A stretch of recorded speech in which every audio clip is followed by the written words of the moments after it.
ഒരു MLA താൻ ഈ രീതിയിലാണ് കാണിക്കുന്നെങ്കിൽ സാധാരണക്കാരോട് താൻ ഏത് രീതിയിലായിരിക്കും പെരുമാറുക? അങ്ങളെ, ഇയാൾക്ക് ഒരിക്കലും മാപ്പ് കൊടുക്കരുത്. അത്രേ ഉള്ളൂ മുരളി.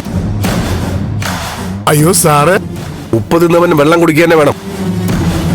സാർ തന്നെ പോലുള്ള ഉദ്യോഗസ്ഥർ കാരണം പൊതുജനങ്ങൾക്ക് കൃത്യമായി നീതി കിട്ടാത്തത്. സാറ്,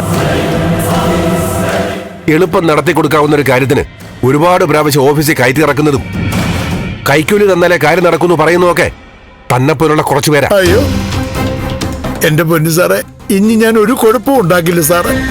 പവിത്രമായ വിവാഹ ബന്ധത്തിലാ താൻ വെള്ളം ചേർക്കാൻ തുടങ്ങിയത്. ഒരുപാട് പേരെ താൻ മുൾമുനയിൽ നിർത്തി. എല്ലാം കഴിഞ്ഞ് സത്യം പുറത്തു വന്നപ്പോ കാല് പിടിക്കുന്നു.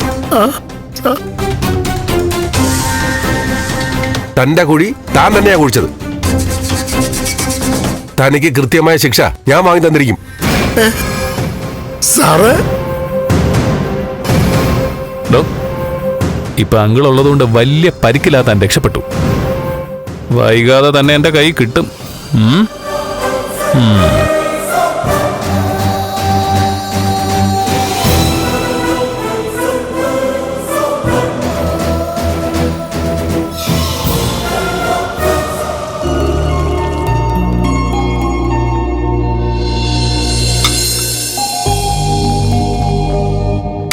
അമ്മേ, ആ ഒരു സന്തോഷ വാർത്ത പറയട്ടെ? എന്താ മോളെ?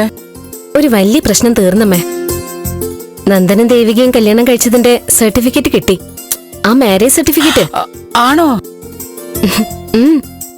മുരളേട്ടനെ ഇപ്പൊ വിളിച്ചു പറഞ്ഞേ. എന്റെ ഈശ്വര. ഉള്ളിലൊരു നീറ്റലായിരുന്നു ഇത്രയും ദിവസം. മുരളേട്ടനും ദേവികയും കൂടെ കല്യാണം കഴിച്ചു എന്നുള്ള രേഖയായിരുന്നല്ലോ അമ്പലത്തിലുണ്ടായിരുന്നേ. സോഷ്യൽ മീഡിയയിലെ ഏതെങ്കിലും കുഴപ്പക്കാരുടെ കയ്യിൽ ആ വാർത്ത ചെന്നിരുന്നെങ്കിലോ എന്തൊക്കെ അപവാദങ്ങളായിരിക്കും പിന്നെ പ്രചരിക്കാൻ പോകുന്നേ. കുടുംബ ബന്ധങ്ങളെയും വ്യക്തിബന്ധങ്ങളെയും ഒക്കെ ബാധിക്കില്ലായിരുന്നോ? ദേവികയുടെ അമ്മയും ഇതിന്റെ പേരിൽ ഒരു സമാധാനം ഇല്ലാതെ കഴിയുമായിരുന്നു. ഇന്നിനെ സുഖമായിട്ട് ഉറങ്ങാം. സത്യം മോളെ, നീ പറഞ്ഞതെല്ലാം തന്നെയായിരുന്നു എന്റെ മനസ്സിൽ. ആൾക്കാരാണെങ്കി എന്തെങ്കിലും കിട്ടാൻ വേണ്ടി കാത്തിരിക്കല്ലേ. 1നെ 10 പറഞ്ഞ് അവര് നമ്മളെ കൊണ്ട് ആത്മഹത്യ വരെ ചെയ്യിപ്പിക്കും. ഇതെങ്ങനെ കിട്ടിയെന്ന് വല്ലതും പറഞ്ഞോ?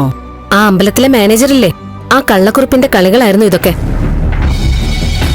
പ്രഭാവതി തന്നെയായിരിക്കും ഉത്തരവ് കൊടുത്തത്. കൊല്ലുന്ന രാജാവിനെ തിന്നുന്ന മന്ത്രിന്ന് കേട്ടിട്ടില്ലേ? കുറിപ്പിന് നല്ല കാശും കിട്ടി കാണും. എന്തൊരു ദ്രോഹ ഈ ചെയ്തത്. ഇത് എത്ര പേരെ ബാധിക്കുന്ന കാര്യ? ഹൃദയത്തിന്റെ സ്ഥാനത്ത് കരിങ്കല്ല് കയറ്റി വെച്ചിരിക്കുന്നവർക്ക് സഹതാപമുണ്ടോ? ഭയമുണ്ടോ? അവരുടെ ജയത്തിന് അവരാരുടെ ജീവിതവും ചവിട്ടിയരിക്കും. എന്തായാലും ഈ ചതിക്ക് ദൈവം കൂട്ടുനിന്നില്ല. പ്രഭാവതിക്കും കുറിപ്പിനുള്ള ശിക്ഷ ദൈവം കൃത്യസമയത്ത് കൊടുക്കുകയും ചെയ്യും. ഇനി മീരമോളുടെ കാര്യത്തിലും കൂടി ഒരു തീരുമാനം വേണം. എന്നാലേ ദേവികയുടെ കാര്യത്തില് പൂർണ്ണമായും ബുദ്ധിമുട്ടുകൾ ഒഴിഞ്ഞു എന്ന് പറയാൻ പറ്റൂ. എന്തായാലും സർട്ടിഫിക്കറ്റ് കിട്ടിയതുകൊണ്ട് ദേവികയുടെ നന്ദന്റെ വിവാഹം നിയമപരമായിട്ട് രജിസ്റ്റർ ചെയ്യാൻ പറ്റും. അതുകൂടി കഴിഞ്ഞ് സാഹചര്യങ്ങളെല്ലാം നോക്കി മീരയോട് എല്ലാം തുറന്നു പറയണം. മീരയോട് ഇത് പറഞ്ഞു കഴിഞ്ഞാ പിന്നെ എന്തൊക്കെയാ നടക്കാൻ പോണെന്ന് പറയാൻ പറ്റില്ല മോളെ. ഒട്ടും വിട്ടുകൊടുക്കാത്ത പ്രകൃത മീരയുടേത്.